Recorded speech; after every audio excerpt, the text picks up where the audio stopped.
Boa noite, irmãos. Voltamos para o nosso culto solene ao nosso Deus. Você que está agora aí começando a nos assistir, eu vos cumprimento com a graça e a paz do nosso Senhor Jesus Cristo. Abra sua Bíblia, meu irmão, Salmo 31. Vamos ler aqui 4 versos. Um Salmo de Davi. E vem de encontro com aquilo que vamos trabalhar nesta noite.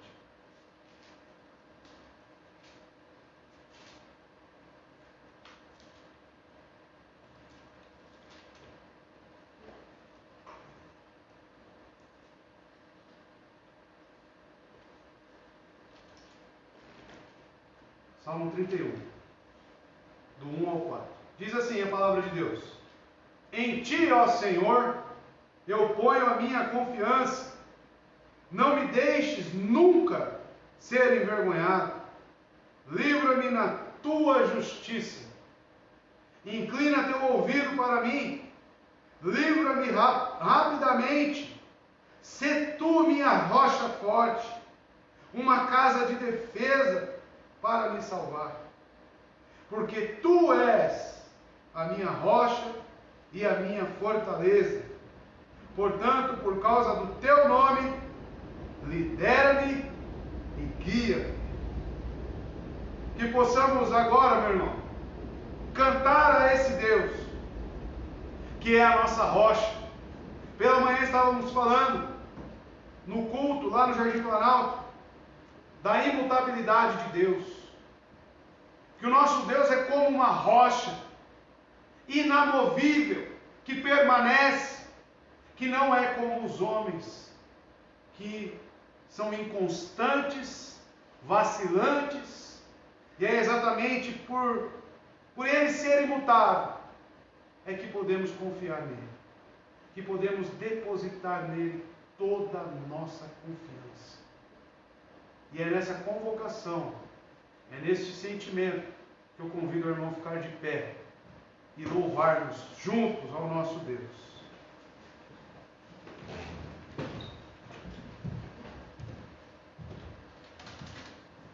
Boa noite, irmãos. Estamos mais um domingo aqui, preparados para louvar ao Senhor. Que você entregue nesse momento o culto ao Senhor. Se você ainda não se dedicou na oração de início ao culto, que você o faça. E que cantemos ao Senhor, porque Ele é digno de ser adorado. A primeira canção que nós vamos cantar fala sobre aquilo que Jesus fez na cruz por nós. Que possamos refletir hoje, noite de ceia, e possamos discernir o corpo e o sangue. O universo chora, o sol se apagou, ali estava morto o Salvador, seu corpo lá na cruz, seu sangue derramou, o peso do pecado ele levou. Deus Pai o abandonou, cessou seu respirar, em trevas encontrou o Filho. A guerra cobiçou, a morte enfrentou, todo o poder das trevas vencido foi. A terra estremeceu, o sepulcro se abriu, e nada vencerá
que Jesus fez quando ele foi obedecer ao Pai, mas ele fez isso por amor. Então que possamos agradecer a Deus pelo sacrifício, por ter enviado Jesus para nos salvar. Eu não consigo entender o que eu fiz para merecer o rei que homem se tornou, os meus pecados suportou. Seu nome é Emanuel, o Rei dos Reis é o Senhor. Um gesto simples de amor, num jumentinho triunfou. Bendito é o Rei que vem em nome do Senhor. Toda a terra canta ao Messias. A morte não pode deter, o sangue derramado foi ao terceiro dia. Ressuscitou. Seu nome é Emanuel, o Rei dos Reis é o Senhor. Num gesto simples de amor, num jumentinho triunfou. Bendito é o Rei que vem em nome do Senhor. Toda a terra canta ao Messias. A morte não pode deter, o sangue derramado foi ao terceiro dia. Ressuscitou. Yeshua, Yeshua, glória seja ao Rei, glorioso Salvador. Yeshua,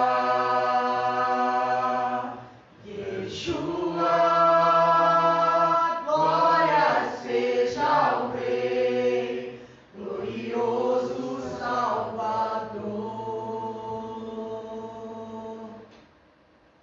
Bendito é o Rei que vem em nome do Senhor.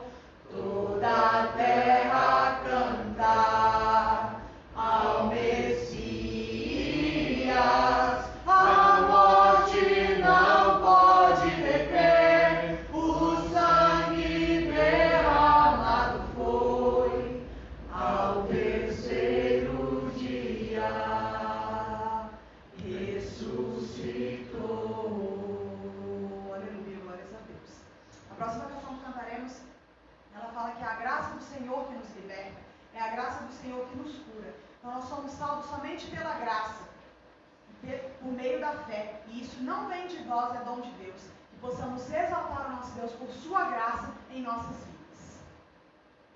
É tua graça que liberta, é tua graça que me cura, é tua graça que sustenta.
Glórias a Deus. Momento de dízimos e ofertas. Se você veio preparado para isso, este é o momento. Gostaria de ler um texto aqui de Provérbios, capítulo 3, verso 9, que diz assim: honra ao Senhor com os teus bens e com as primícias de todos os teus ganhos. Honrar ao Senhor, devolver a Ele aquilo que já é dele. Então, irmãos, isso se trata de honra. Diante de tudo que Deus tem feito na sua vida, honrar a Deus com os teus bens e com as suas primícias, com os teus ganhos. A irmã Juliane vai passar aqui com o ofertório. Você pode estar contribuindo. Você que nos assiste pode fazer através dos aplicativos.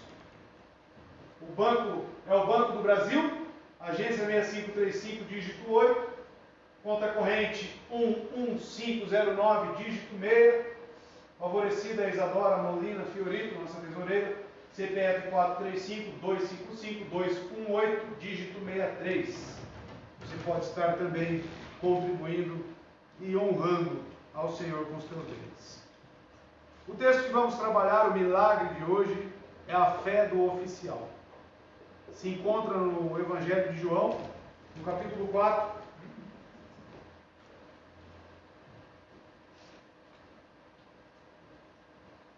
João, capítulo 4.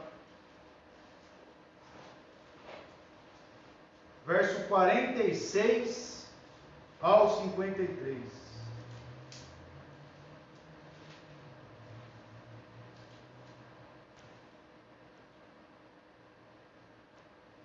A palavra de Deus diz assim: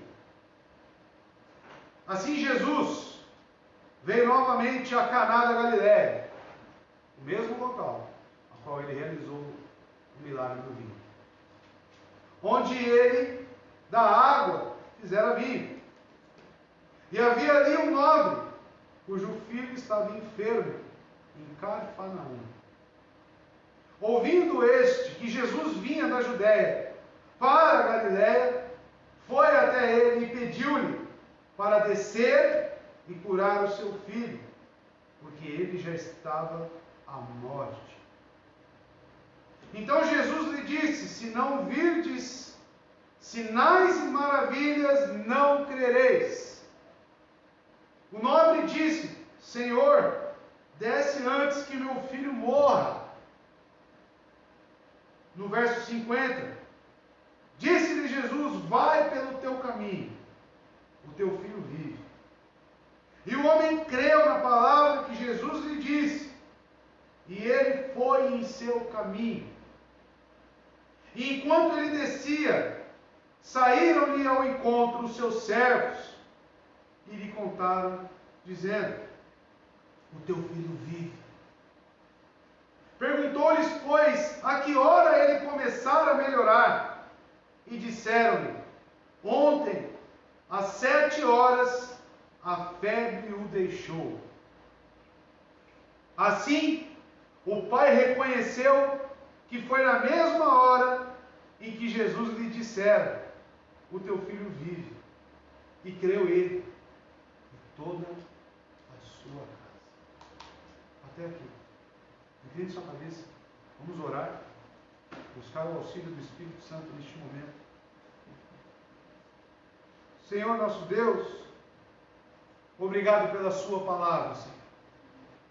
A tua misericórdia, o teu amor está aqui, Deus, expresso diante de nós.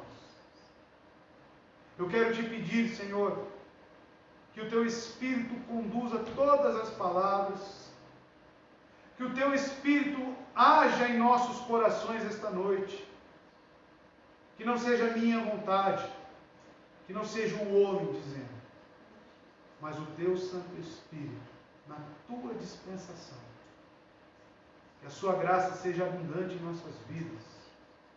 E o Senhor, cada vez mais, nos transforme à semelhança de Cristo. Obrigado, Senhor. Que o Espírito Santo esteja nos conduzindo neste momento. Assim oramos no nome santo de Jesus. Amém.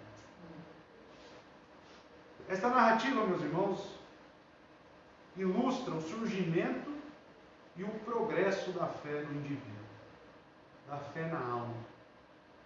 Ao falar sobre isso, eu oro para que possamos seguir essa trilha em nossas experiências e que tal fé possa surgir em nosso coração, fazer progresso em nosso espírito e se tornar ainda mais forte dentro de nós, como neste oficial.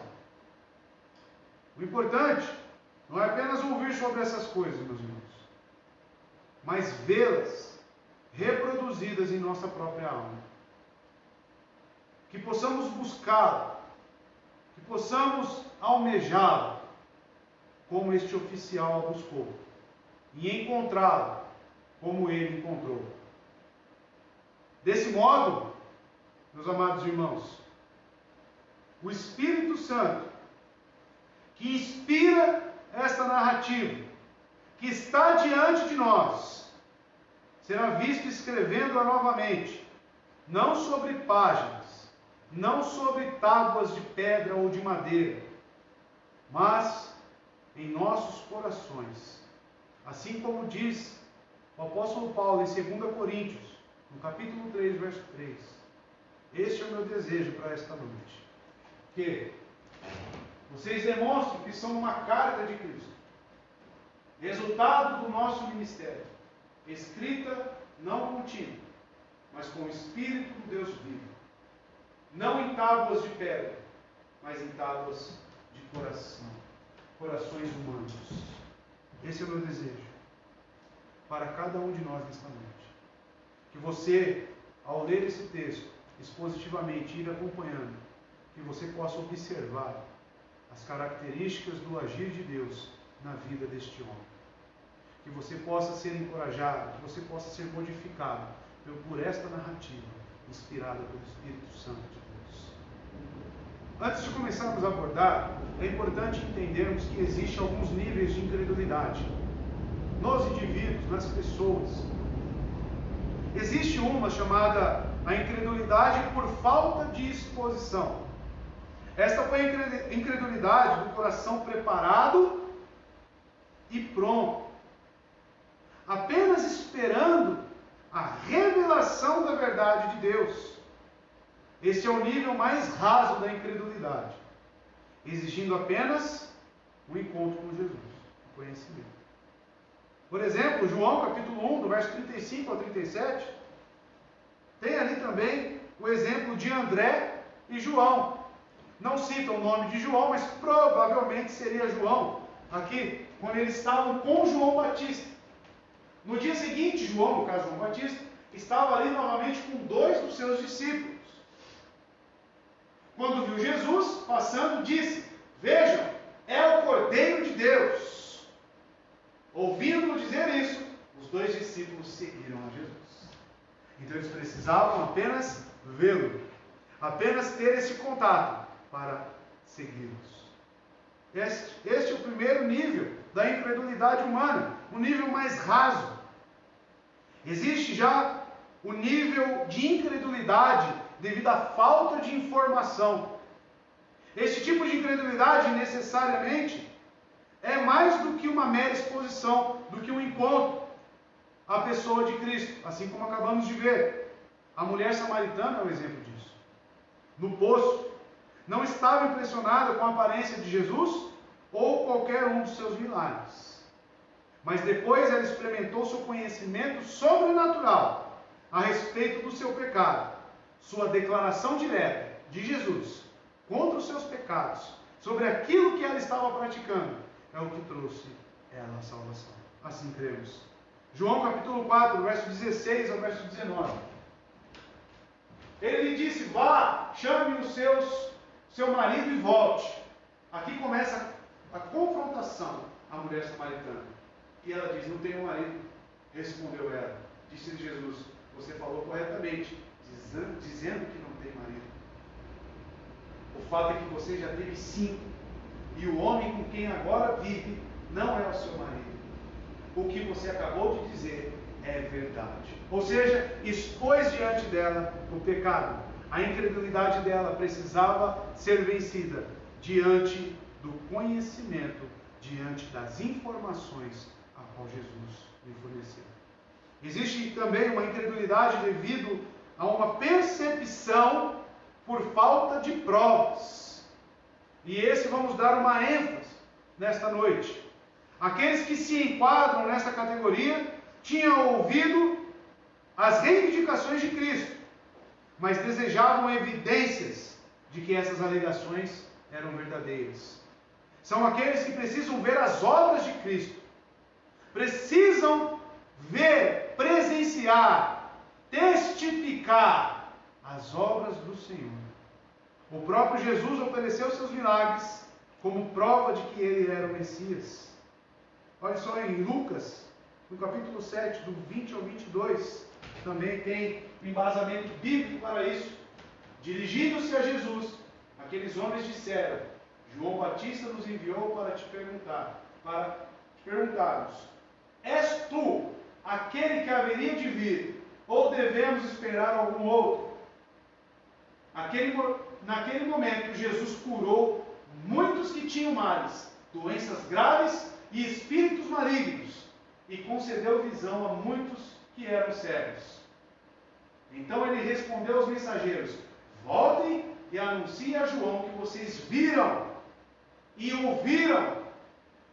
Os cegos veem, os aleijados andam, os leprosos são purificados, os surdos ouvem, os mortos são ressuscitados e as boas novas são pregadas aos pobres.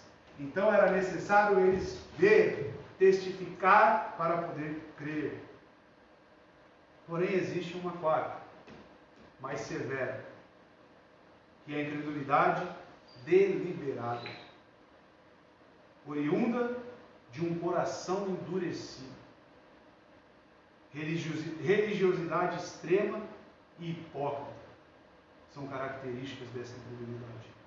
Ou seja, devido a esta incredulidade, aqueles que estão nelas, neste nível, se recusam a acreditar em Cristo e no Evangelho da graça, e nenhuma quantidade de evidência, nenhum milagre, meus irmãos, nenhuma obra de Cristo seria capaz de convencê-los.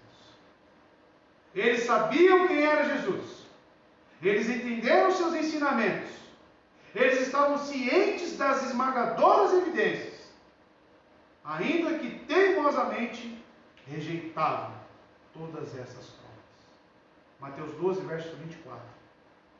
Temos o exemplo dela. Mas quando os fariseus ouviram isso, disseram: é somente por Beelzebu, o príncipe dos demônios, que ele expulsa demônios. É este mesmo contexto onde Jesus diz sobre a blasfêmia contra o Espírito Santo. O que seria a blasfêmia contra o Espírito Santo? Atribuir obras de Deus, unicamente efetuadas por Deus, a Satanás. Isso é blasfêmia contra o Espírito Santo. Isso é o que fizeram a Jesus. E estes não tiveram mais esperança para suas almas. A incredulidade do oficial, meus irmãos, acredito que se enquadra na terceira, que necessitava de provas. Observe então logo no começo que antes de tudo foi um problema que levou este nobre oficial até Jesus. Se não tivesse sofrido ele uma provação, um problema, certamente teria continuado vivendo um tanto distante de Deus. Contudo, a tristeza chegou à sua casa e ela foi para ele um anjo de Deus disfarçado. Um problema disfarçado de uma bênção do Senhor. Pode ser, meu querido amigo, meu amado irmão, que você esteja passando por problemas. Se for este o teu caso, oro para que a aflição possa ser um cavalo, uma condução através da misericórdia. É muito triste ver, em relação a algumas pessoas, que quanto melhor o Senhor as trata com providências, pior é o retorno que elas virão. Deveríamos meus irmãos, agradecer pelos problemas.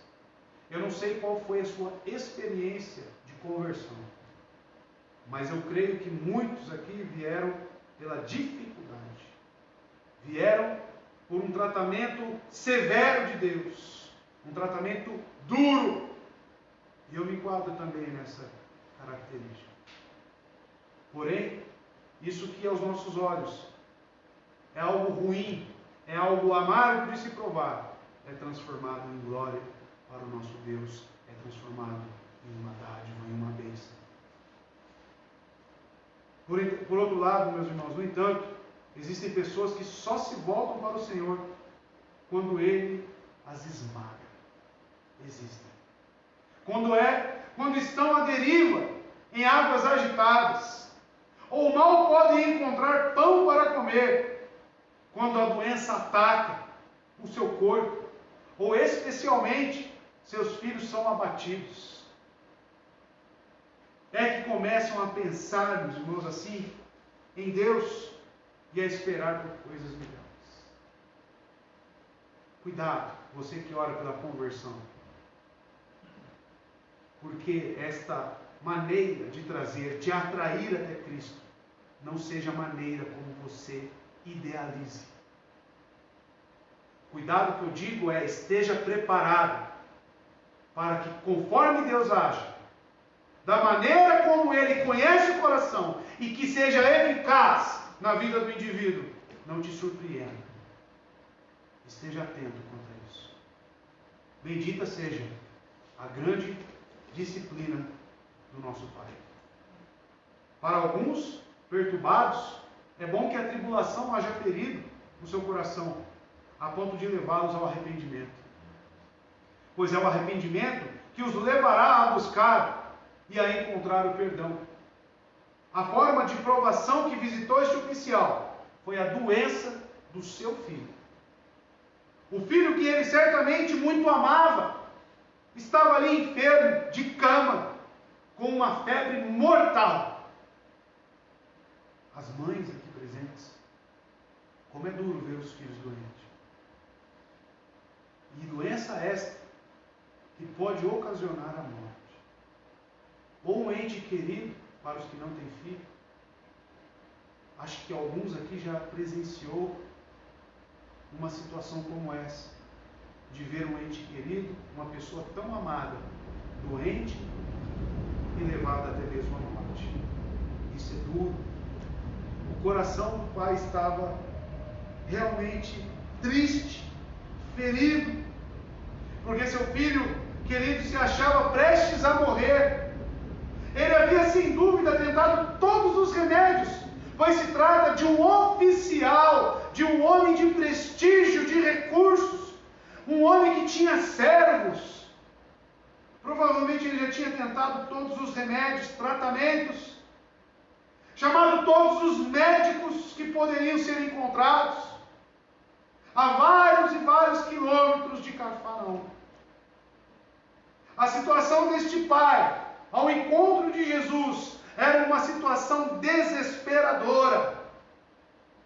Os filhos, meus irmãos, embora não sejam humanos, também são usados para a obra de Deus, na vida dos pais. Até mesmo melhor do que os próprios anjos. Ao levar docemente seus pais ao Senhor e ao céu. Os filhos são entretecidos em nosso coração, e se o vemos adoecer, se percebemos suas dores, seu sofrimento, nosso coração compreensível é logo torcido pela angústia. E isso certamente te aproxima de Deus. E isso certamente te coloca perante a cruz, te coloca perante o médico dos médicos, ou qual mãe ou qual pai, ao ver o seu filho doente, não faria uma oração como recurso para a salvação do seu filho. Clamamos, ó Deus, poupa o meu filho. Senhor, tem misericórdia do meu pequenino. Quantas vezes você já fez isso, mamãe? Quantas vezes você já fez isso, teu pai?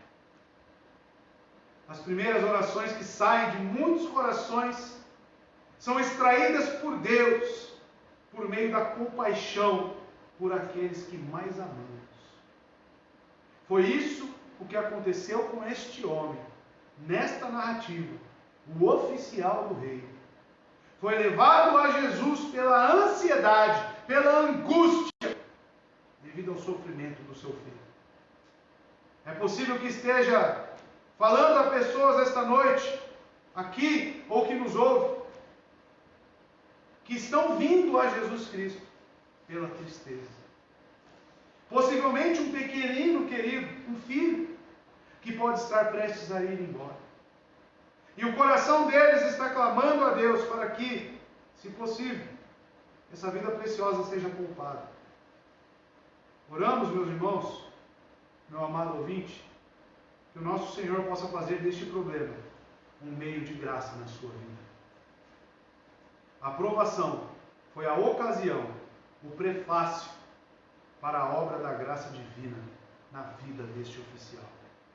Prosseguindo, nesta noite, meus irmãos, vamos olhar agora para a parte salvadora, a saber, a fé que ele recebeu, que nasceu no coração daquele homem, inicialmente como uma fagulha da fé, depois vindo o calor da fé, terceiramente a chama da fé, e por último o incendiar desta fé. A fagulha da fé, meus irmãos, quero que você descubra cuidadosamente se em si mesmo existe essa fagulha. Vou procurar e ver se tem esta fagulha de fé diante desse texto. E se a encontrar, lhe dar a devida importância, a fim de que o Espírito Santo possa operar, possa soprar suavemente sobre ela e a transformar em algo mais permanente e poderoso. Então iniciamos aqui a trabalhar dispositivamente. Peço que você acompanhe na sua Bíblia, verso 46. Agora vou ler na NVI. Mais uma vez, ele visitou Caná da Galileia, onde tinha transformado água em vinho, e havia ali um oficial do rei, cujo filho estava doente em Cafarnaum. O fato de que Jesus, meus irmãos, encontrou um oficial do rei em Caná da Galileia só contribuiu para a ironia desta situação. Este foi o lugar onde Jesus tinha realizado o seu primeiro milagre. No entanto, em vez de exibir verdadeira crença nele, por causa do seu inegável poder sobrenatural, as pessoas simplesmente demonstravam um desejo de ver mais e mais milagres. Em vez de reconhecer que ele era o Messias, o ungido de Deus, elas estavam preocupadas em observar mais e mais milagres. Coincidentemente, meus irmãos, é o mesmo local aonde ele proferiu as seguintes palavras: o profeta não tem honra na sua própria terra, em Caná da Galileia. E estava aqui Jesus Cristo, novamente, realizando um milagre neste mesmo território. Como este incidente demonstra a recepção dos galileus, como a maioria dos judeus. Era curioso a emoção em busca de milagres, um interesse superficial, baseado em desejos. A história do funcionário real, este oficial, e apresenta como um exemplo daqueles galileus que viram Jesus e não reconheceram que ele era o Messias, mas apenas um fazedor de milagres. A fé deste oficial apoiou-se, em um primeiro momento, inteiramente no relato dos outros. Este oficial, ele veio de Cafarnaum. Por algum modo, por algum motivo, esse homem chegou ao conhecimento de que Jesus poderia realizar um milagre. E ele veio até Jesus. Ele vivia em Cafarnaum, perto do litoral. Entre relatos e notícias que estão ali, que se espalhavam, era provavelmente comum o comentário de que estava de volta naquela região da Galileia um grande profeta, realizador de grandes maravilhas. O interesse inicial deste homem era ser saciado conforme os seus desejos. A busca que ele tinha em Jesus era inicialmente pelo milagre. O próprio oficial nunca se encontrou com Jesus. Nem talvez antes tivesse dado maior atenção quando falaram dele. Mas então acreditou no relatório de outros e achou bem agir assim. Pois eram pessoas de credibilidade, possivelmente. Muitos como eles se encontram hoje, nos estágios iniciais da fé. Muitos irmãos vieram até Cristo através do anúncio, do propagar do Evangelho inicial desta fé. Ouviram amigos dizer que o Senhor Jesus recebe pecadores, que perdoa os pecados, tranquiliza a consciência, muda a natureza das pessoas, ouve as nossas orações, sustenta o seu povo sob a provação. Meus irmãos, me vem à mente aquilo que o apóstolo Paulo nos diz.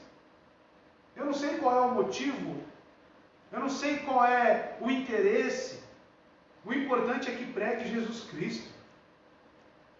Eu sou um forte opositor, um forte crítico aos ensinos que estão sendo pregados. Acredito que muitos aqui sejam, mas não podemos descartar que Jesus Cristo pode atuar em meio a essas igrejas, que a atração a Cristo pode sim vir através da busca egoísta de uma pessoa aos milagres. Não importa a motivação, seja por inveja, seja por egoísmo, não importa. O importante é que seja anunciado o nome de Cristo, a obra de redenção. Não estou também defendendo essas doutrinas. Não estou defendendo também esses ensinos que omitem. Eu estou dizendo que Deus é poderoso para agir em qualquer meio, em qualquer local. Ou se você nunca viu um católico convertido a Cristo, ou você nunca viu uma pessoa de qualquer outra denominação que hoje crê naquilo que você crê. Eu conheço vários, eu conheço muitos, e se você perguntar qual foi a motivação inicial dele, ela vai ser questionável para você. Mas hoje, ele é um homem, uma mulher transformada ou transformado por Jesus.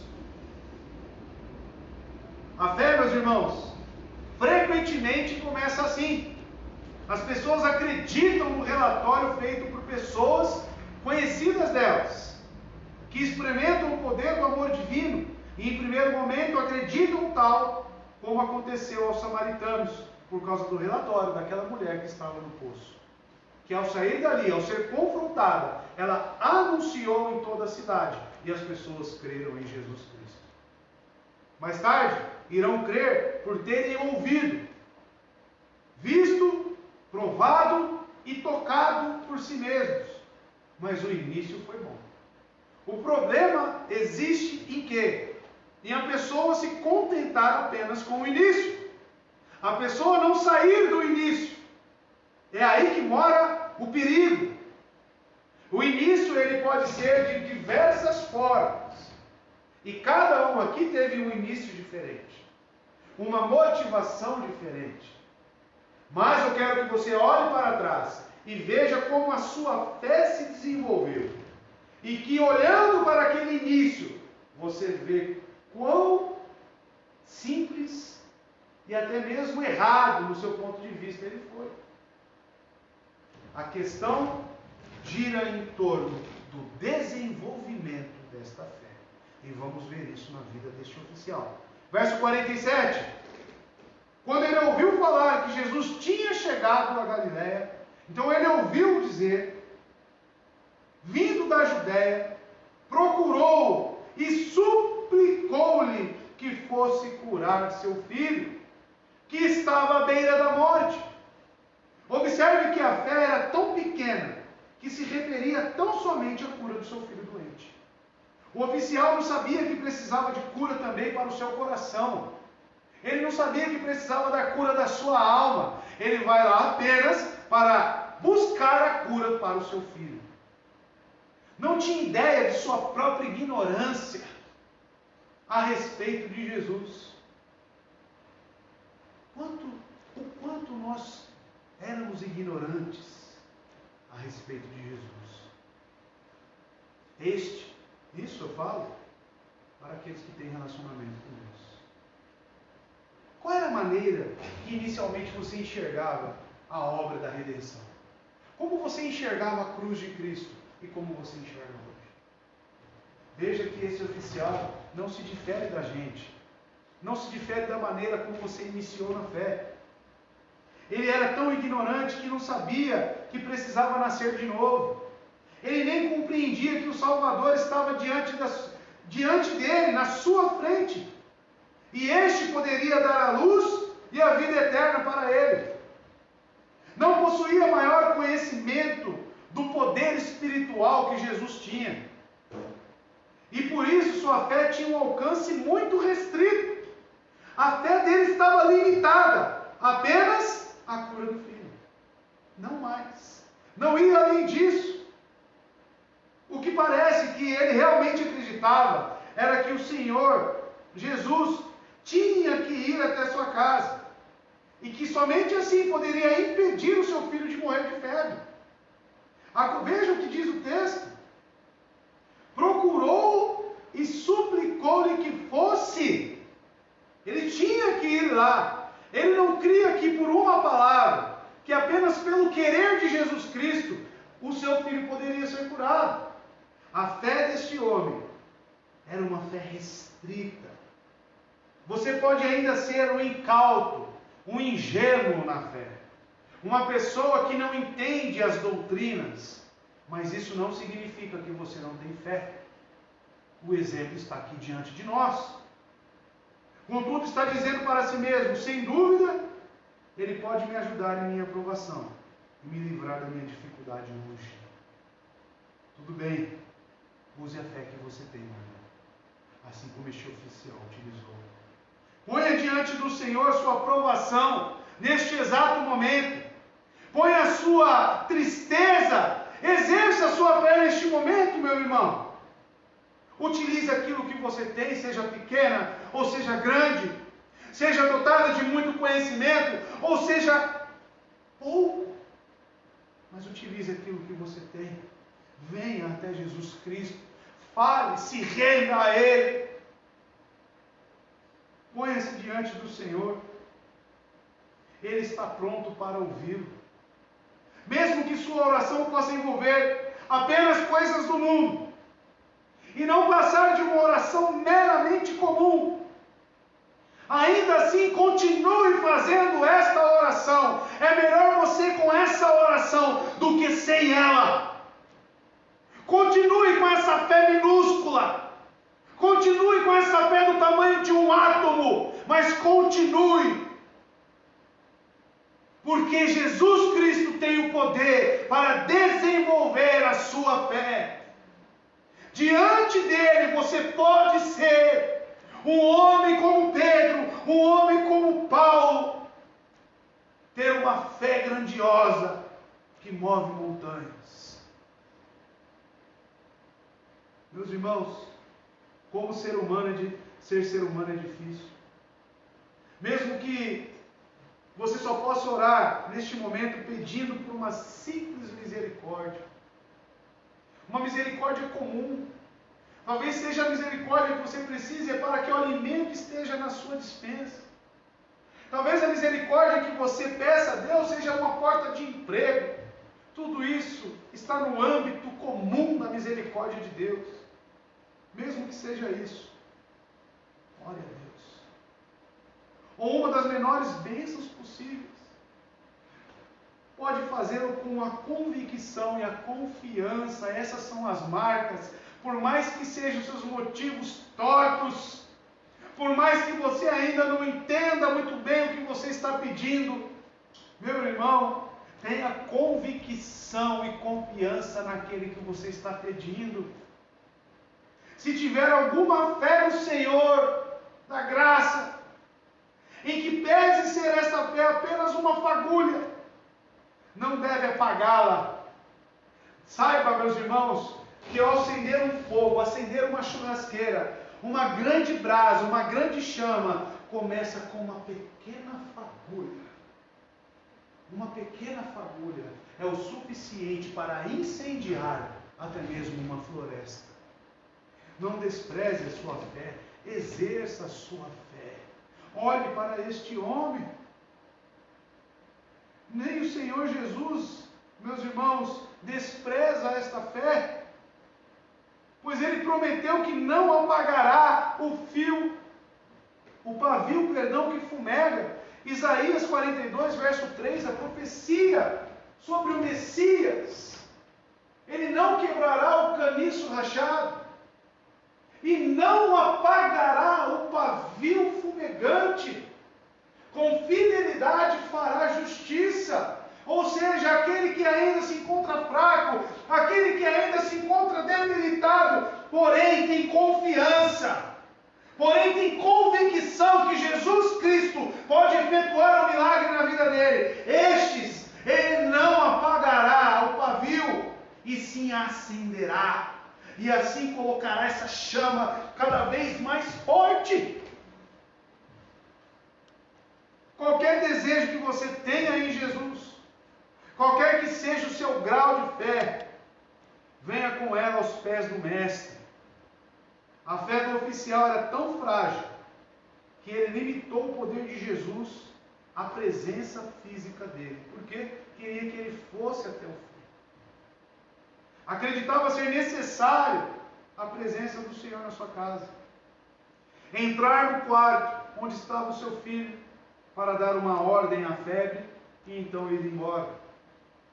Desconhecia que poderia o Senhor operar este milagre em uma grande distância, em quilômetros e quilômetros e quilômetros. Não sabia que a palavra do Senhor poderia agir independentemente da sua presença física. Você crê nisso? Você crê nisso? A sua fé se limita apenas na sua presença na igreja ou através dos rituais? A sua fé se limita ao quê? A sua fé se limita ao louvor que você canta? Saiba que Jesus Cristo não precisa de objetos, não necessita de outros meios para realizar aquilo que Ele quer. Com a sua palavra, apenas com o seu querer, Ele realiza o seu milagre. No verso 48, Jesus repreende esse homem. Jesus diz: se vocês não virem sinais e maravilhas, nunca crerão. É por causa disso, meus irmãos, que a fé inicial, ela tem que ser desenvolvida. Ela não pode se limitar apenas em motivações esdrúxulas, em motivações simples. Porque Jesus Cristo repreendeu este homem. Confrontado com medo débil e fé imperfeita, o funcionário real, Jesus emitiu uma severa repreensão. Esta, do verso 48.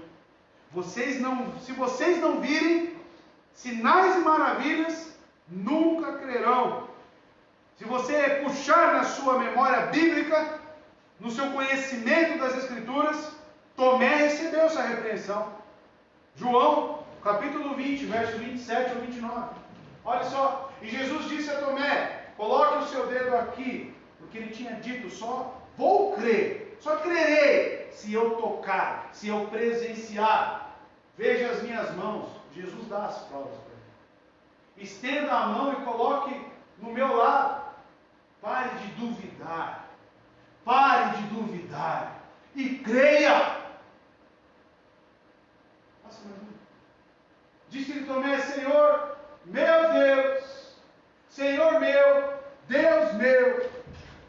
E no verso 29, põe para mim, por favor, Jesus ainda encerra.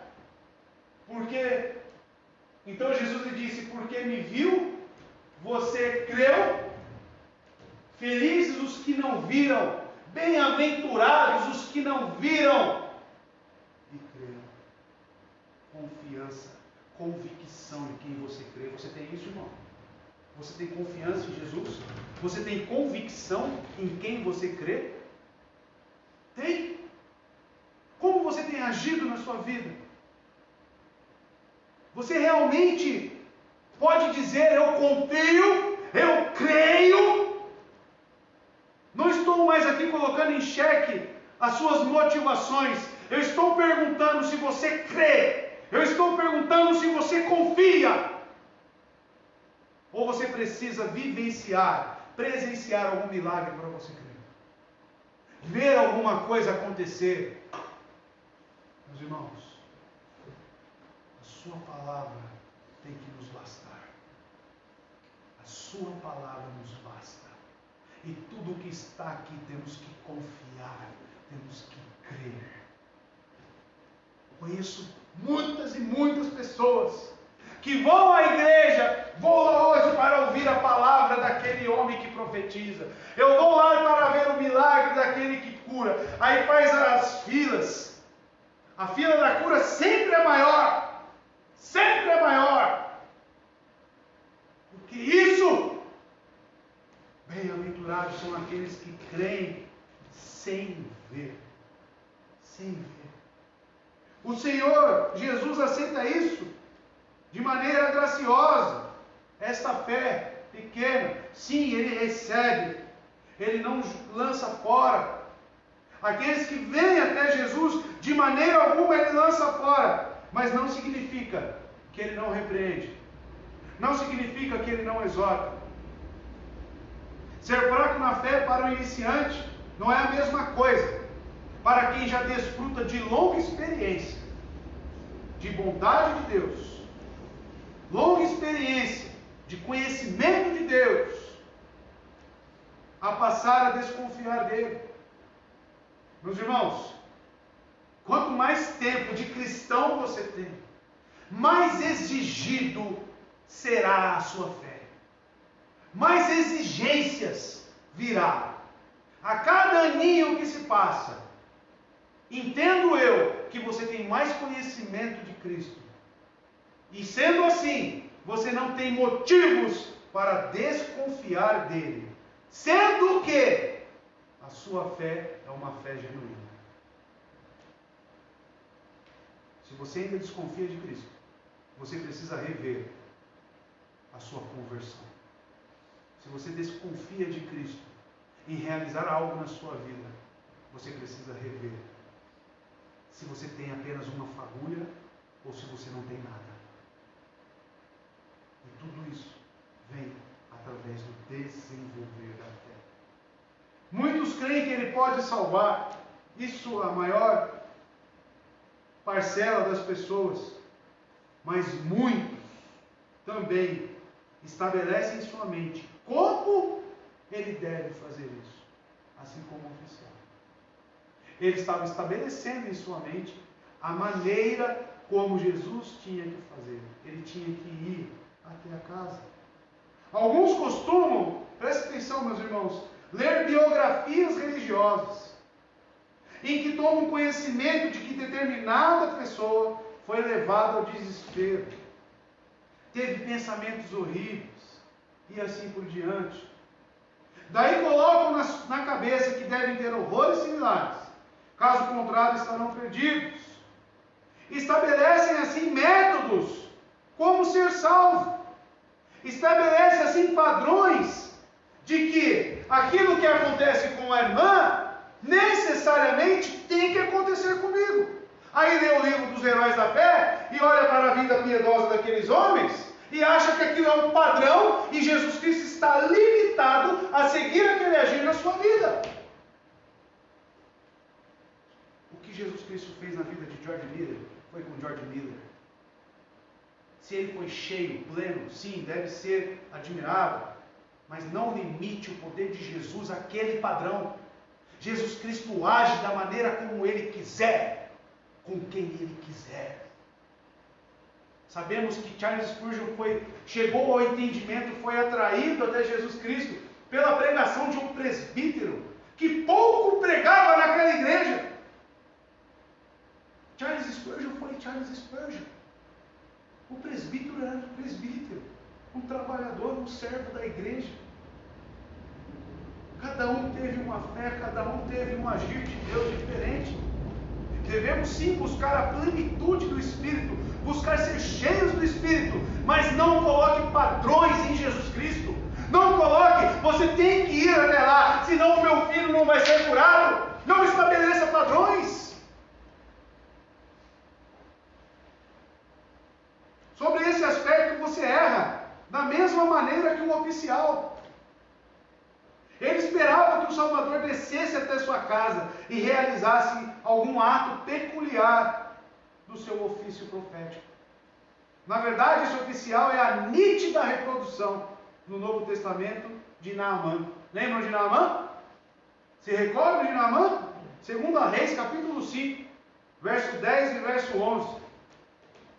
Naamã já tinha tudo planejado em sua mente e preparou o método correto para ele ser curado. Olha só o que diz o texto. Eliseu, o profeta, enviou um mensageiro para lhe dizer: vá e lave-se 7 vezes no Rio Jordão. Sua pele será restaurada e você ficará purificado. Mas isso para Naamã era suficiente? Isso era muito simples para ele. Era apenas um rio. E ele ainda diz que tem rios melhores na sua terra. Continua. Mas Naamã ficou indignado e saiu dizendo: eu estava certo de que ele sairia, Eliseu, sairia para receber-me. Invocaria de pé o nome do Senhor seu Deus, moveria a mão sobre o lugar afetado e me curaria da lepra.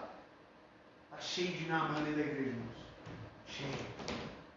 Cheio de Naamã, criando métodos, criando sistemas, e fica indignado. O que ele queria, ser curado da lepra, ele recebeu. Não da maneira como ele queria, mas recebeu.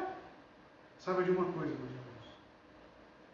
Nosso Senhor não se presta, não deve ser colocado debaixo desse tipo de constrangimento. Não deve ser limitado pelos seus métodos humanos de salvação. Não. E por que deveria fazer isso? Você deve se perguntar: por que Jesus deveria se submeter aos meus padrões? É a primeira pergunta que você tem que se fazer. Por quê? Sendo que Ele salva quem quiser da maneira que desejar. Seu Evangelho não diz só para muitos horrores. Seja tão melancólico quanto David Brainerd. Seja igual David Brainerd. Não, ele não fala isso. Seja tão fervoroso na oração como Charles Spurgeon. Sabe o que ele diz, meus irmãos? Creia no Senhor Jesus Cristo e você será salvo. É só isso. Creia no Senhor Jesus Cristo e será salvo. Muitos estabelecem esses critérios como se Jesus Cristo estivesse submisso a eles. Contudo, não levou aquele pai a desistir da sua busca. A repreensão que ele recebeu não levou ele a desistir, dando as costas e dizendo: ele me tratou friamente.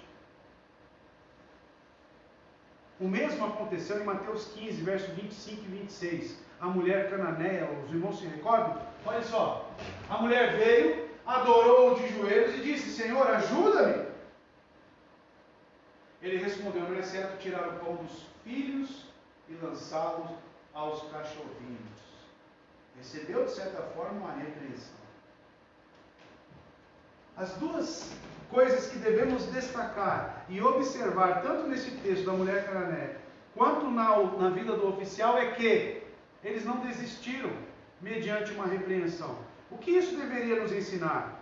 Crente, Não pode ser mimimi.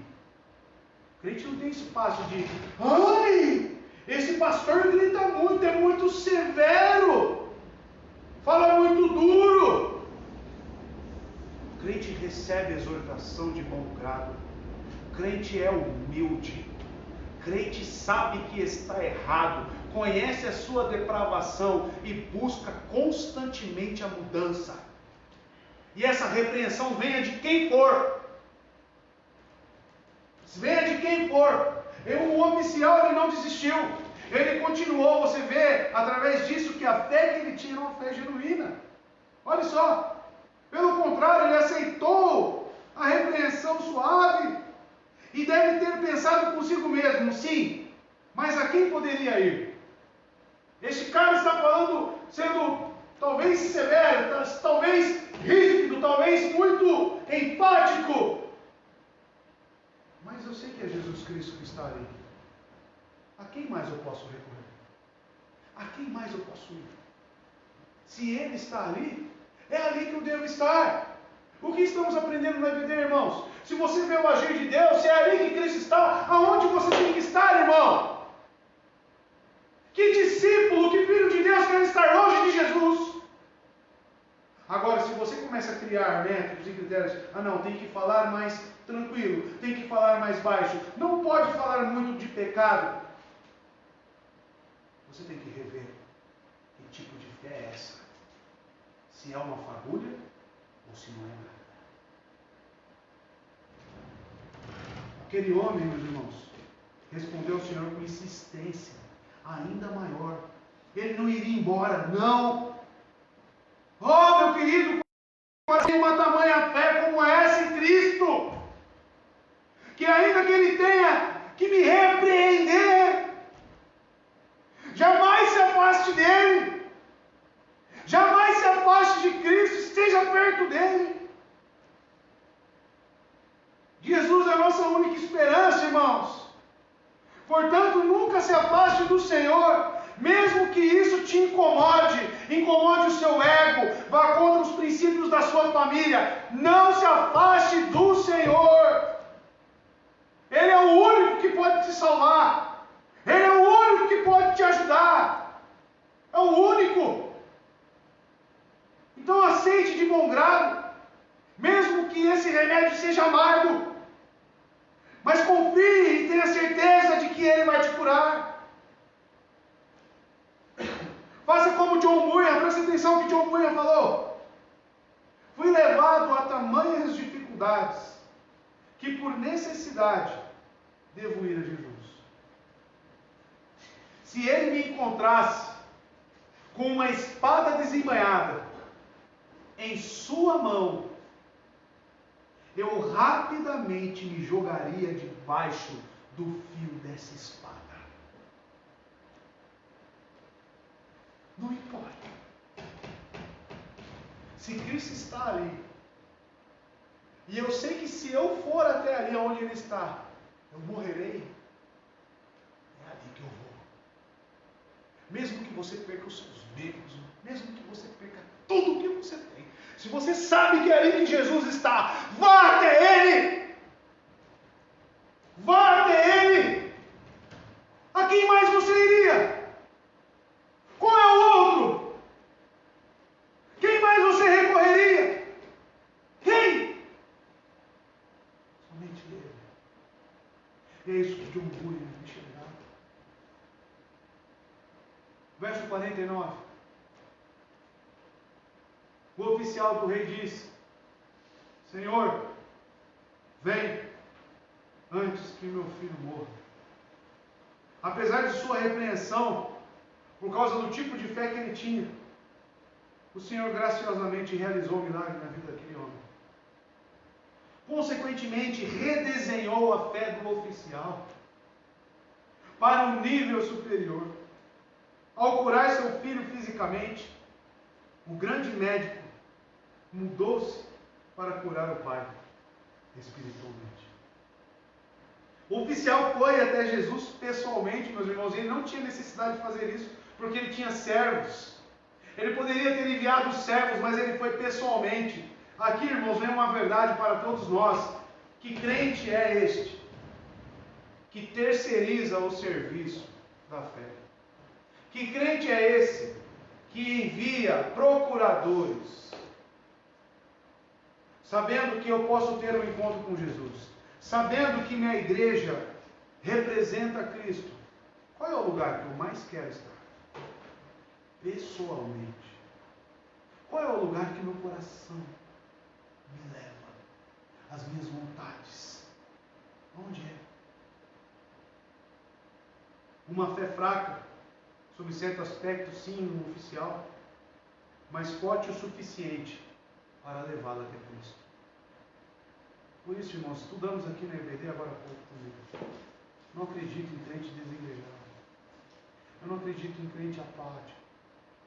Mesmo com uma fé fraca, até questionável, este homem estava ali insistentemente diante do Senhor. Ele estava ali perseverando em conseguir algo de Cristo.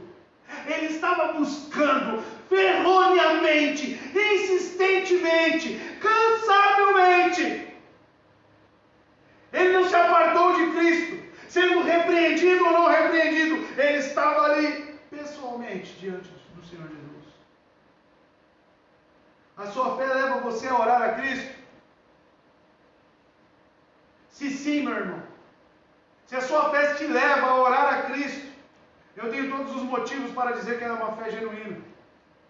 Pois a fé verdadeira sempre clama ao Senhor.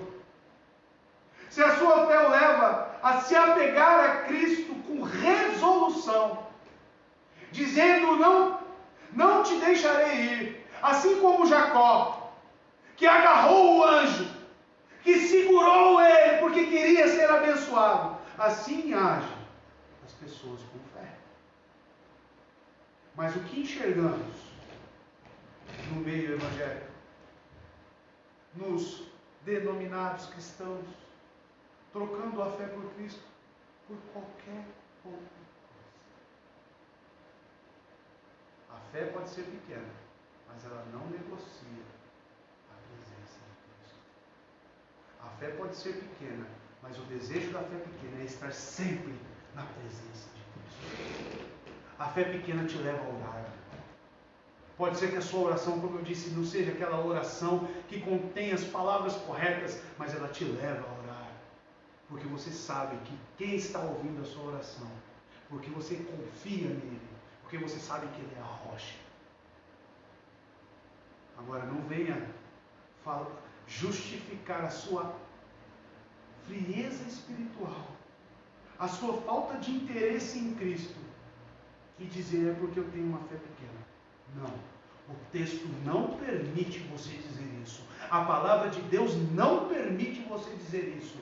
Porque o oficial está aqui diante de nós, com uma fé pequena, mas está lá resoluto, agarrado em Cristo, pessoalmente. Você há de ser salvo? Sim, meu irmão, por esta fé, para o seu próprio bem e para a glória do nosso Senhor. O oficial não realçou nenhum mérito seu, mas sim advogou a precariedade do caso, a urgência do caso. Não argumentou que o menino era de família nobre. Ele não ofereceu dinheiro para isso. Também não enfatizou que era uma criança querida. Não. Este seria um argumento muito pobre.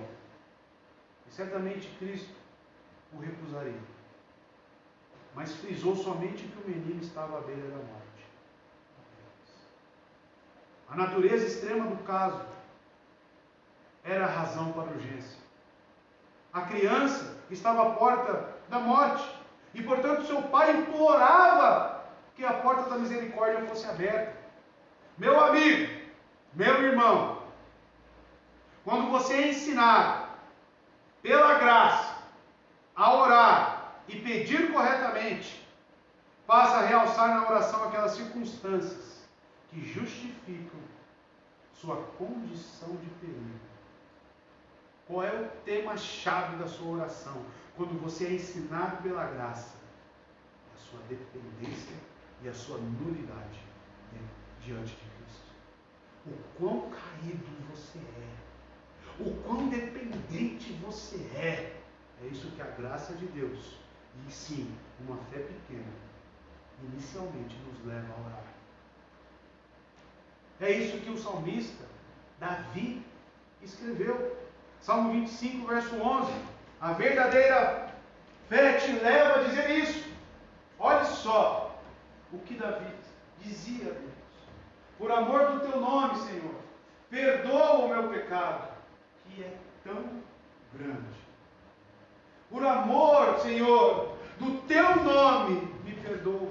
Será que ele reconhecia a sua depravação? Será que ele reconhecia o quanto ele precisava de Deus?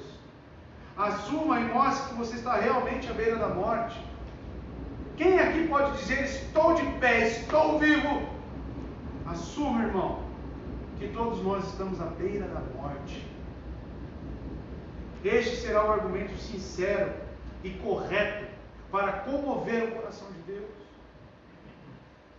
Da infinita compaixão, qualquer respingo de falsa bondade, que o seu orgulho possa tentar convencer você a jogar no quadro de Deus, irá manchá-lo por inteiro. Nunca chegue, meu amado irmão, diante de Deus, achando que você é justo o suficiente. Nunca chegue diante de Deus, achando que você é santo o suficiente. Nunca faça isso, porque nem mesmo Davi fez. Um homem segundo o coração de Deus olhava para o Senhor e dizia, tem compaixão de mim. Isso é que a fé inicial, pequena ou grande, gera dentro de nós. Faça como este oficial então, ao contar o caso do seu filho. Ele está prestes a morrer. Venha a Cristo com sua pequena fé, meu irmão. Obedeça a Jesus, para que não haja necessidade de ser ferido com um aguilhão que o obrigue a tomar iniciativa. Se você é um dos escolhidos do Senhor, preste atenção, verá que quanto mais cedo fizer, melhor será para você. O cavalo não gosta, e com razão, de receber golpes de espora, porque machuca. Isso fere seu corpo, pois é suficientemente afiado, cravado em sua pele. Meus irmãos, você está aí relutando. Saiba de uma coisa: se você é filho de Deus, certamente você irá até Ele, seja da maneira que for. Então venha, seja a sua fé pequena, seja como for, venha até Cristo. Porque se você é dele, ele certamente irá até você. Não sejais como um cavalo. Salmo 32, 9 diz isso. Não como uma mula, que não tem entendimento. Venha a Jesus enquanto ele convida gentilmente. Embora você possa ter uma fé tão frágil, que pareça às vezes mais descrença do que fé. Achegue-se a ele a si mesmo. Venha como está, olhe para o Senhor e ore, pois nesta oração está a sua esperança. Não seja, irmãos, como o salmista nos diz, não seja como o cavalo, como o burro, que não tem entendimento, mas precisam ser controlados com freios e rédeas. Caso contrário, não obedece. Não seja assim. Exerça a sua fé, desenvolva a sua fé. A fagulha da fé ocasiona ao calor da fé, lutando para manter-se gradualmente aumentando. Vejamos de que maneira tal centelha começa a fumegar, a soltar fumaça, e desse modo a indicar a presença do fogo interior. A fé daquele homem era verdadeira desde o momento em que partiu de Cafarnaum e foi até a região da Galileia. E é muito importante frisarmos isso, irmãos. Ele veio a se colocar diante do Salvador, resolvido a não se afastar dele. E no verso 50 Jesus respondeu, pode ir, o seu filho continuará vivo. O homem confiou na palavra de Jesus Cristo e partiu. Num primeiro momento ele não obteve a resposta que queria, mas perseverou e continuou pedindo. Isso é uma marca dos verdadeiros filhos de Deus. Os filhos de Deus, como que eles agem, irmãos? Eles não recebem aquilo imediatamente, mas desistem? Não. Eles continuam, eles perseveram orando, pedindo e principalmente buscando ao Senhor. Eles continuam, irmãos. Isso mostra que sua fé tinha força e vitalidade. A fé deste oficial não se tratava simplesmente de um capricho dele, de um impulso repentino, mas sim da convicção real do poder de Jesus Cristo em curar. Quanta misericórdia precisaria ser concedida se fosse uma fé falsa? Melhor é ter pouca fé, mas ser real, do que possuir um grande credo e ela não ser verdadeira, não ser genuína. Diga-me, meu ouvinte, meu irmão, você tem fé prática no Senhor Jesus? Se você não sabe o que é isso, você precisa acompanhar as pregações de quarta-feira. A salvação pelo senhorio de Jesus Cristo, que é exatamente isso. Você tem uma fé prática no Senhor? O oficial, chegamos à conclusão, acredito que a fé era inicial, era pequena, mas era prática. Ele não perseverou? Ele não continuou? Eu pergunto para você, a sua fé é prática? A fé daquele homem era. E diz que, para nós, diante do texto, que se manteve autêntica. Por mais que ele houvesse andado, poderia ser, no entanto, limitada ou impedida pelo seu desejo inicial de ver sinais e maravilhas. Uma coisa é, irmãos, existiu o calor da fé daquele homem. Existiu. E depois vem a chama da fé. A fagulha se transformou em fogo, ainda encoberto. E agora o fogo se manifesta em chama viva. Observe o que Jesus respondeu àquele homem que estava rogando: vai. Ele disse: vai, o teu filho vive. O homem então realmente creu e seguiu o seu caminho. O fogo se acendeu. Aquilo que era uma fagulha, irmãos, é por isso que eu digo, o crente se desenvolve. O crente se santifica. Ele não permanece naquele credo, ele não permanece naquela condição estática, naquela condição deplorável. Como diz a minha irmã, um ornamento, uma planta. Não! Este homem creu. Ele foi lá pedindo a Jesus Cristo: venha comigo, vá até lá, desça comigo, cure o meu filho. Jesus o repreende, ele permanece ali, e Jesus fala: vá, o seu filho vive, e ele vai. Uma fé prática, uma fé obediente. Perceba, meus irmãos, isso é muito importante. Ele acreditou na palavra de Jesus. Ele acreditou nisso. Ele acreditou, acima de todo o seu preconceito anterior, que ele queria a presença, e agora está obedecendo. Vá, o seu filho está vivo. Antes, acreditava que só Jesus poderia curar o seu filho se descesse até Cafarnaum. Agora crê em Jesus. Embora o Senhor permaneça onde está e simplesmente lhe diga uma simples palavra. Você crê que Jesus Cristo, sentado no seu trono, não precisa vir ao seu encontro para executar aquilo que Ele quer? Você crê, meu irmão? Ou você é daquele tipo que, não, eu tenho que sentir, eu tenho que provar? Você crê na palavra de Deus? Você está em busca do que, meu irmão? Você precisa do que tendo este livro? Você precisa do que? Você crê na simples palavra do Senhor Jesus? Vimos no milagre do vinho que ele é simples, ele age com meios naturais. A simplicidade do Evangelho. Confia inteiramente nele, sem fazer nenhuma exigência quanto a como você acha que ele deve executar. Você já tirou da sua mente convicções obscuras e sonhos de viver sensações estranhas. Vai deixar de pensar tolices agora? Vai. Está disposto a acreditar em Jesus Cristo como Ele é revelado nas Escrituras? Crê que Ele pode e é capaz de salvá-lo neste exato momento? Tendo por base simplesmente a sua fé e a confiança nele, conforme a sua palavra? Tem gente, irmãos, se não subir num monte, fala que não é salvo. Tem gente, irmãos, que diz se não falar lá um idioma ou o que seja, não é salvo. Tem gente, irmãos, se não sair girando, fala que não é salvo. O que é suficiente para você?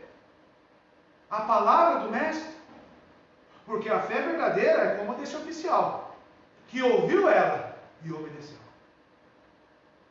No momento, sim, era uma fé um pouco ainda precisava ser lapidada. Mas olha a fé deste homem sendo desenvolvida. Ele está indo, retornando para casa agora, na certeza de que Jesus o curou seu filho e principalmente curou a alma dele. Jesus disse: vai, ou seja, podes ir para casa, o teu filho vive. Não tivesse acreditado nessa palavra, o homem teria permanecido ali, irmãos. Se ele não tivesse acreditado, ele ficava lá ainda pedindo para Jesus. Mas ele saiu, ele se movimentou. Teu filho vive, foi o suficiente para ele. Ou seja, a palavra de Jesus, a palavra de Deus foi suficiente para ele. As palavras, irmão, tem que ser suficiente para nós. Temos que confiar nisso e isso basta. Como Martinho Lutero diz, a minha consciência é cativa ao quê? Ao dom de línguas. A minha consciência é cativa ao quê? Nas manifestações. A minha consciência é cativa ao quê? A como o pastor prega. A minha consciência é cativa ao quê? As minhas companhias na igreja. Não, a minha consciência é cativa à palavra de Deus. E isso me basta. Isso me basta. Porque é o que estamos vendo no texto. O Senhor merece ser respeitado por sua palavra e ser crido por sua sinceridade verdadeira. A fé do oficial estava agora verdadeiramente inflamada. Ele crê não mais com base apenas no que os outros dizem. Lembre-se, por que ele foi até Jesus? Ele ouviu que ele estava lá. Olha, existe alguém que pode te curar, existe alguém que pode te salvar, existe alguém que perdoa os seus pecados. Quando a fé é desenvolvida, ele sai de um campo primário, de um campo inicial e parte agora para uma experiência real com Cristo. Ele estava agora crendo, não mais por causa dos outros, mas ante a palavra do próprio Jesus. Não espera mais por um sinal, mas sim ouve a palavra e sobre essa palavra confia em Cristo. Semelhante com Tomé, que foi um mártir na fé. Tomé creu na palavra de Jesus. Verso 51. Estando ele ainda a caminho, seus servos vieram ao seu encontro, com notícias de que o menino estava vivo. Ele segue seu caminho de volta, ao encontro do seu filho vivo. Ó alma que busca a Deus, que o Espírito Santo possa trazê-la a esse estado imediatamente.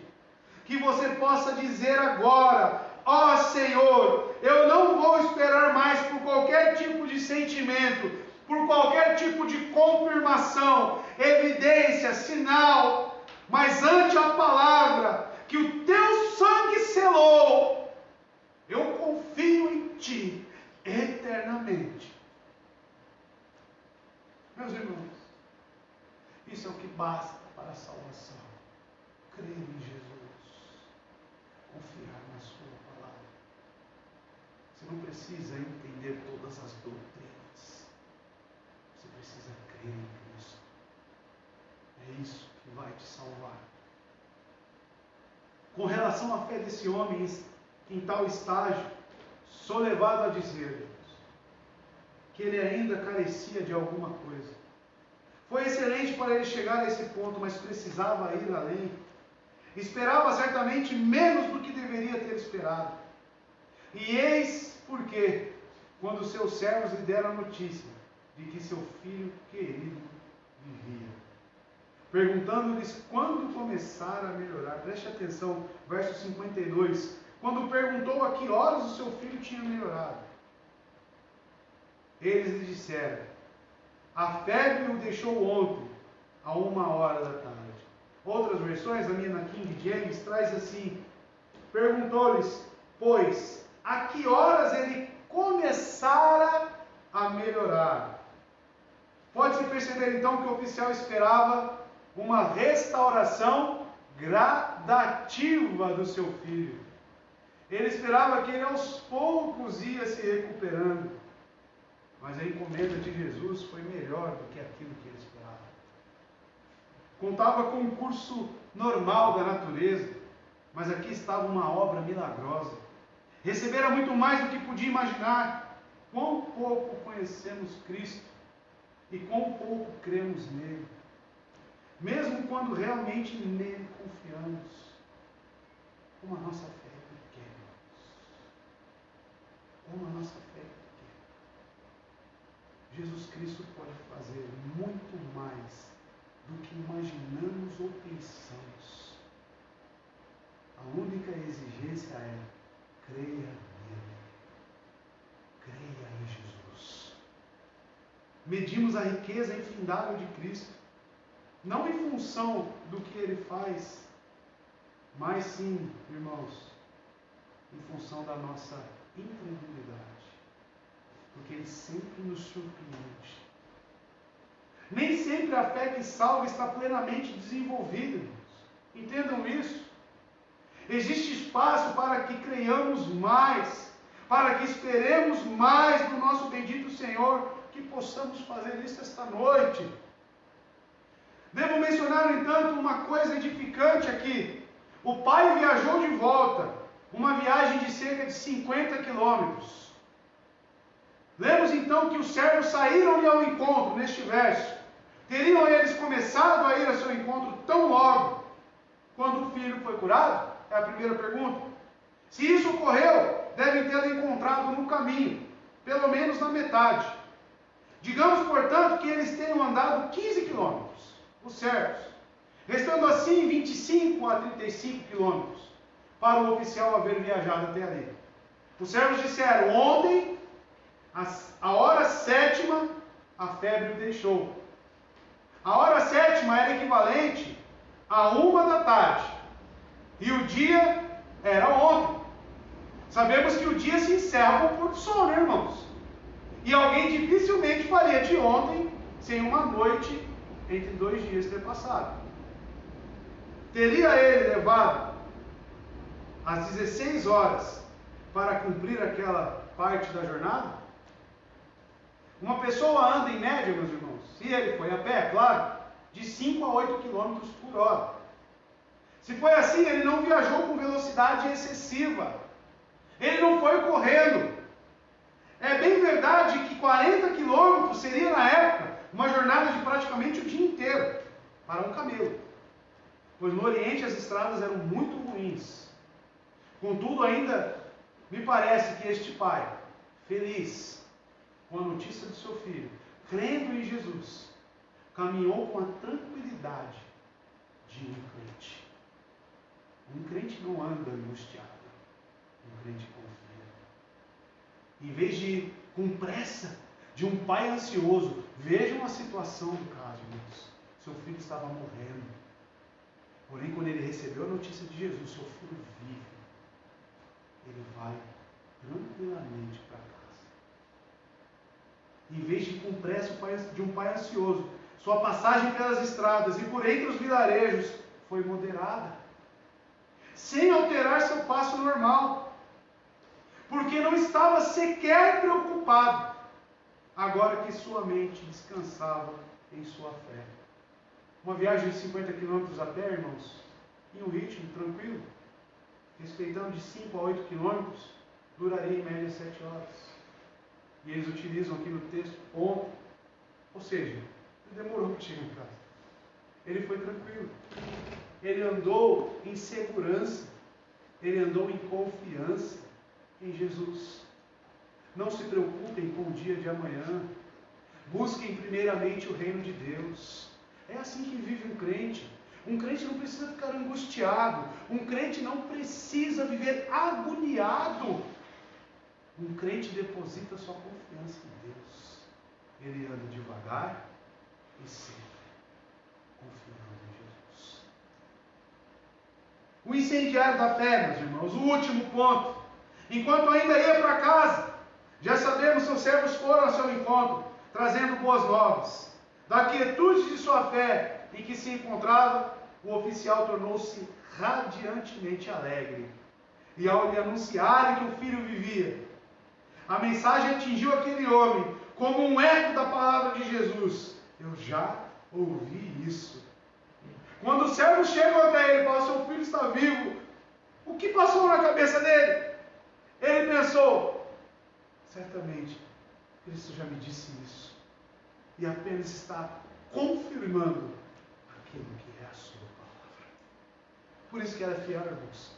Porque ela se concretiza naqueles que creem. E você não precisa ficar angustiado e buscando, trocando a ordem dos fatores, buscando primeiro o milagre para depois você ir de encontro com a palavra. Para você e para mim, meu irmão, o suficiente é as Escrituras. E as coisas acontecerão simplesmente com a ordem natural das nossas vidas. O nosso problema é que somos imediatistas. Somos pragmáticos, queremos resultados e resultados. Mas tudo isso é fruto da ansiedade, da angústia. Isso é pecado. O teu filho vive. A confirmação do milagre deve tê-lo deixado atônito. Imagine a reação deste homem. E no verso 53 e último, irmãos. Então o pai percebeu. Veja como aconteceu o incendiar desta fé, que começou com uma fagulha, veio o calor, acendeu a chama e agora veio o incêndio. Então o pai percebeu que aquela fora exatamente a hora em que Jesus lhe dissera, o seu filho continuará vivo. Assim creram ele e todos os de sua casa. O incendiar da fé. O oficial do rei chega em casa e sua esposa o vê. Que deleite brilha nos olhos daquela mulher. Porque se o pai estava angustiado, imagine a mãe. Imagine a mãe ao ver o seu filho curado. Nosso querido filho está bem, diz ela. Ele está tão bem como jamais esteve na vida. Ele não precisa ficar mais na cama, nem para recuperar suas forças, porque ele está completamente restaurado. Vamos pensar agora no filho. Ali vem ele, tão alegre e feliz, vigoroso. Seu pai lhe conta tudo sobre a febre, sobre ter ido até o maravilhoso profeta de Caná da Galileia. E o que ele diz? Teu filho vive. O filho responde, pai, eu creio em Jesus. Ele é o Filho de Deus. Ninguém duvida da sua fé. Não era velho demais para ser curado. E não era jovem demais para crer. Jovens, não é cedo demais para você confiar em Cristo. Não é cedo demais para você depositar a sua esperança em Cristo. Porque a sociedade fala o contrário para você. A sociedade fala, não, viva primeiro, depois creia. Não, venha com a sua fé fraca. Porque os jovens são oscilantes, os jovens são inconstantes. Mas venha a Cristo, se renda a Jesus. Todavia, irmãos, não chegamos ainda no fim do assunto. os servos fiéis ao seu redor, exclamavam: não podemos deixar de crer em Jesus também, pois vimos seu filho querido doente e o vimos totalmente recuperado. O poder que o curou só pode ser de Deus. Um a um, eles seguem a fé dos seus patrões, porque o texto diz o quê? Creram ele e todos os da sua casa. Houve então certamente um grande batismo logo depois, quando todos confessaram a sua fé em Jesus Cristo. Não apenas o filho fora curado, mas toda a família espiritualmente. Que o Senhor possa realizar maravilhas como essa em toda a sua família, em toda a sua casa, porque Ele é poderoso para fazer. Deus te abençoe, meu irmão. Você que nos assiste, eu vos despeço, porque agora é o momento da ceia do Senhor, e esta só pode ser efetuada presencialmente. Que Deus tenha falado ao seu coração: venha como você está. A fé começa como uma fagulha, mas termina incendiando a muitos. A Juliane vai dirigir um louvor aqui para nós.